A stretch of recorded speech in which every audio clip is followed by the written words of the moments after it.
Here's Heidi. All right, here's Heidi.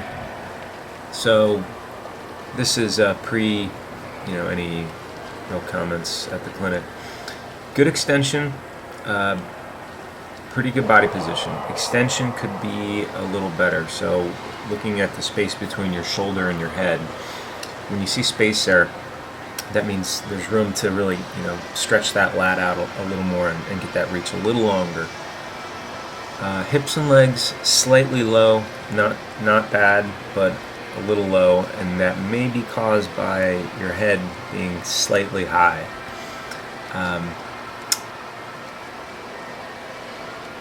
Looks like the water is hitting almost on your forehead, and probably want that more on the crown of your head, or even the top crown of your head. I think so lowering your head would help raise your hips and legs. Part two with hips and legs is getting a stronger or more effective kick will help get your lower body up a little higher. All in all, that affects streamline. So every little bit you can do to make yourself more streamlined is free speed, relatively speaking.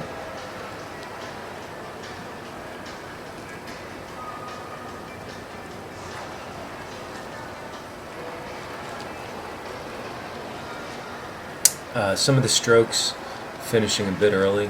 So on the push phase of the stroke, the second half of the stroke, you're not pushing as far as you might. So reaching a little more or extending a little more, and then making sure you push through on every stroke. Those two things will help.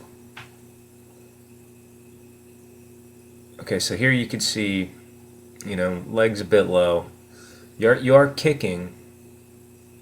I think we had a bit of a talk about how effective is the kick. So having that kick generate from the hips will help. Might be a little bit more of a knee kick going on there. The important thing, more important than the kick, the strokes. You essentially have a straight arm style of pulling with both arms. And the way you analyze that is viewed from the side. Your upper arm and your forearm are more or less one line throughout the first half of the stroke.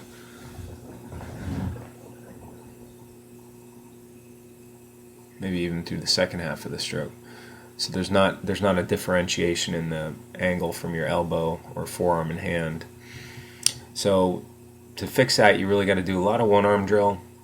You have to work on rotating that shoulder inward after you extend. So to extend, roll the shoulder, catch the water.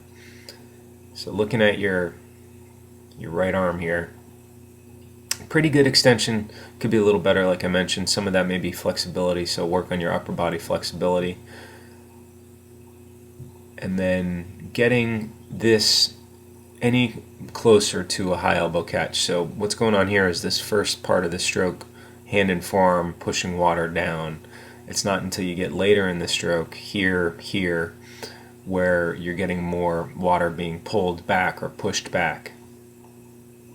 So that's going to be the major speed improvement for you, is getting more high elbow catch angle or early vertical forearm angle.